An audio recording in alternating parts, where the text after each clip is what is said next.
İntensiv məşqlər və kişinin hamilə edə bilmək qabiliyyəti.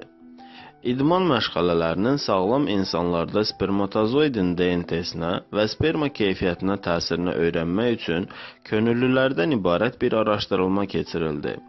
Zəif intensivlikdə məşqlər edən kişilərlə periodik və yüksək intensivlikdə məşqlər edən kişilərin kontrol sperma analizlərində ciddi fərqlər aşkarlandı.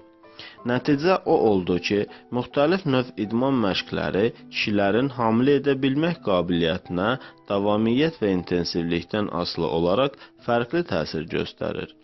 Məsələn, qaçış çanaq orqanlarında qan dövranını bərpa edir. Velotrenajorda oturaq olmayan məşq cinsi akta cavabdeh əzələləri inkişaf etdirir. Bu məşqlər cinsi orqanlara qan axınını artırır. Bu idman növlərinin lideri güc gimnastikasıdır.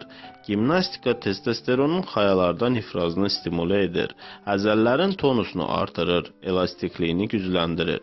Oturaq idman növləri, avar çəkmə, velosport və digərləri cinsi funksiyaları gücləndirməz. Çünki bu idmanlarda qarın, bud və aralıq əzələlərinin hamısı bir yerdə yığılıb açılmır.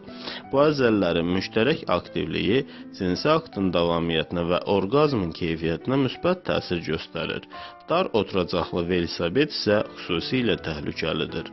Hazırladı Rauf Kazımov, həkim, uroloq.